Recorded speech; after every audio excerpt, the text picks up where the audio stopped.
আসসালামু আলাইকুম। আমি তাহনিক কাইয়ুম কনক, পড়ালেখা করতেছি রুয়েটের মেকানিক্যাল ইঞ্জিনিয়ারিং ডিপার্টমেন্টে। তো আজকে আমরা আলোচনা করব চুয়েটের ফার্স্ট কল। ঠিক আছে, চুয়েটের ফার্স্ট কলে কোন র্যাঙ্ক কত দূর গেছে এবং কতজন ভর্তি হয়েছে, কয়টা সিট ফাঁকা আছে, এটা আমরা আলোচনা করব। তো দেখো যে আমি বোর্ডে কিছু লিখে রাখছি যে ট্রিপলি, হ্যাঁ, ট্রিপলিতে চুয়েটে কয়টা সিট আছে। দেখো যে 180টা সিট আছে, 180 জনই ভর্তি হয়ে গেছে। ঠিক আছে, মানে চুয়েটের ট্রিপলির আর কোনো সিট ফাঁকা নেই, এখানে 0টা সিট ফাঁকা আছে। ঠিক আছে, মানে 180 জনই ভর্তি হয়ে গেছে। এখন মাথায় রাখতে হবে যে মেইন সাবজেক্ট গুলার দিকে একটু খেয়াল রাখবা বেশি। ঠিক আছে, তো আমি অ্যানালাইসিসের ক্ষেত্রে এটা ভালোভাবে ব্যাখ্যা করব।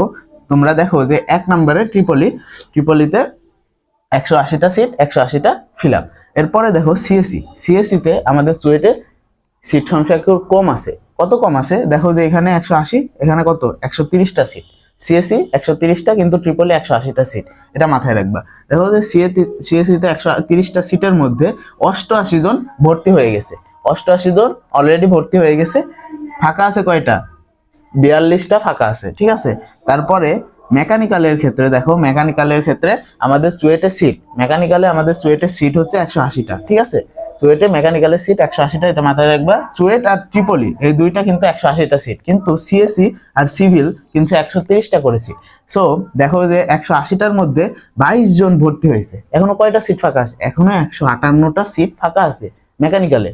158টা সিট ফাঁকা আছে, এগুলো দেখো, পরে আমি অ্যানালাইসিসে আসছি। তো দেখো যে সিভিলে কয়টা? 130টা সিট, 130টার মধ্যে অনলি 7 জন ভর্তি হয়েছে। সিভিল কিন্তু মেইন সাবজেক্ট, তারপরে অনলি 7 জন ভর্তি হয়েছে, এখনো 123টা সিট ফাঁকা আছে। ঠিক আছে, তারপরে দেখো বিএমই যেটা, সেটার 30টা সিট আছে।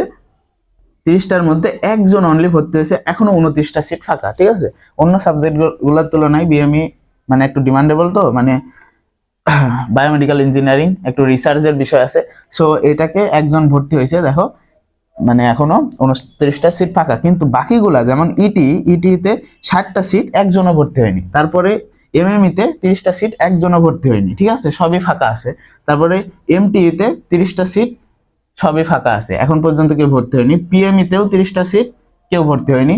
ডাব্লিউআরই ওয়াটার রিসোর্স ইঞ্জিনিয়ারিং এও 30টা সিট, একজনও ভর্তি হয়নি। ইউআরপিতে 60টা সিট, 60টাই ফাঁকা আছে। ঠিক আছে, এই ছিল আমাদের চুয়েটের ফার্স্ট কল। ঠিক আছে, ফার্স্ট কলের এখন যে বিষয়টা দেখো যে মেইন সাবজেক্ট গুলার দিকে আমরা আগে খেয়াল করব।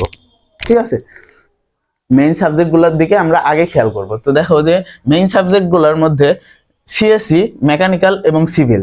হ্যাঁ, সিভিলের দেখো 123টা সিট ফাঁকা আছে, 130টার মধ্যে 123টাই ফাঁকা আছে। আমাদের কত র্যাঙ্ক পর্যন্ত ডাকছিল? 1 থেকে 1250 পর্যন্ত ডাকছিল ফার্স্ট কলে। 1 থেকে 1250 পর্যন্ত ডাকার পরেও সিভিলে দেখো 123টা সিটই ফাঁকা। ঠিক আছে, তারপর মেকানিক্যালে 180টার মধ্যে 158টাই ফাঁকা। ঠিক আছে, তারপরে সিএসসির এখনো 42টা ফাঁকা আছে। 1250 পর্যন্ত ডাকার পরেও সিএসসির 42টা সিট ফাঁকা আছে 130টার মধ্যে।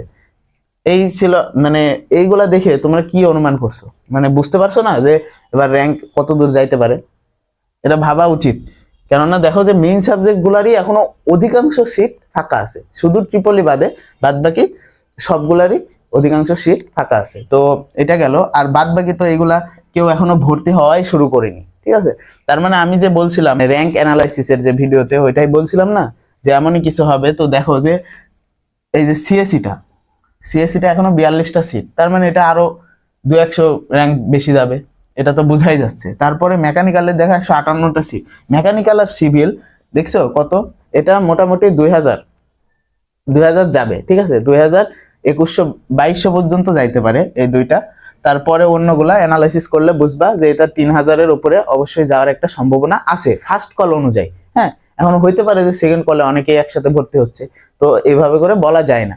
তো যাই হোক, এই ফার্স্ট কল অনুযায়ী যা বোঝা যাচ্ছে যে মোটামুটি 3000-এর উপরে যাবে এবং 4000-এর মধ্যে র্যাঙ্ক থাকবে। 4000 পর্যন্ত যাওয়ার একটা সম্ভাবনা, মানে 4000 পর্যন্ত না গেলেও 3500 পর্যন্ত শিওর যাওয়ার একটা সম্ভাবনা আছে। ঠিক আছে, তো এটা ছিল আমাদের একটা সুয়েটের ফার্স্ট কলেজ যে 1 থেকে 1200 ডাকছে সেটা। এখন দেখো যে এখানে আমাদের রাখাইন ডাকছিল একজনকে, এবং ট্রাইভাল কোটায় 10 জনকে 1 থেকে 10 র্যাঙ্ক পর্যন্ত ডাকছিল। ঠিক আছে, ট্রাইভাল কোটা। তো এটা গেল। আর খ খ ইউনিটের ক্ষেত্রে বেশিরভাগই মানে ঝামেলাটা হয়েছে খ ইউনিটে। এই ইউনিটে তো ঠিকই আছে মানে রেঞ্জ অনুযায়ী, ঠিক আছে, কিন্তু খ ইউনিটে দেখো 1 থেকে 75 জনকে ডাকছে। 1 থেকে 75 জনকে ডাকার পরেও 21 জন অলরেডি ভর্তি হয়ে গেছে। আর কয়টা সিট ফাঁকা আছে? এই যে 21 জন ভর্তি হয়ে গেছে এবং ফাঁকা আছে মাত্র 9টা সিট ফাঁকা আছে। তো এইটা কিভাবে যাইতে পারে, কত যাইতে পারে? মোটামুটি ওরা এমন করতে পারে যে 130 জনকে ডাকলো, ঠিক আছে, 100 মানে 75-76 থেকে 130 জনকে সেকেন্ড কলে ডাকলো, ডাকার পরে ভর্তি নিল, এরকম হইতে পারে। অথবা ওরা এমন করতে পারে যে 150 পর্যন্ত ডাকছে, ঠিক আছে। এখানে দেখো যেহেতু 1 থেকে 75-এর মধ্যে 21টা সিট ফিল আপ, সো ওরা বেশিরভাগ সম্ভাবনা 120-30 অথবা 150, হাইয়েস্ট 150, ঠিক আছে, এর বেশি আর ডাকার সম্ভাবনা খুবই কম।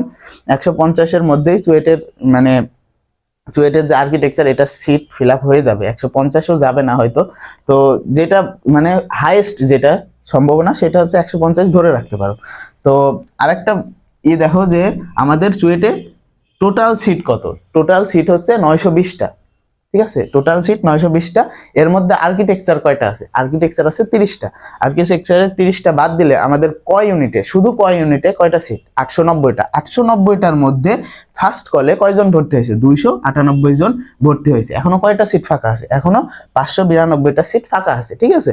তো আরেকটা বিষয়, এইগুলো হচ্ছে মেইন সাবজেক্ট কিন্তু, ঠিক আছে। মেইন সাবজেক্ট ফিল আপ হলে এই যে এই সাবজেক্টগুলা বেশি মানুষ নিতে চায় না। তারপরেও রুয়েট কুয়েট চুয়েট যেহেতু, তো এগুলার ডিমান্ড তো অনেক বেশি, সবসময় আসেই বেশি।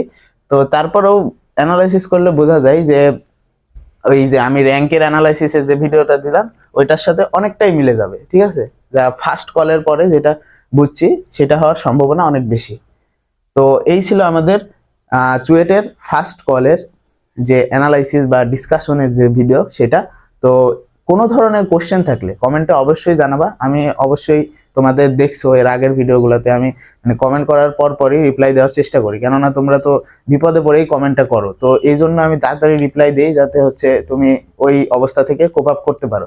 তো ভালো থেকো সবাই। নেক্সট ভিডিও অবশ্যই সামনে, মেবি রুয়েট সেকেন্ড কল, ওইটার পর পরে আমি ভিডিও দেওয়ার চেষ্টা করব।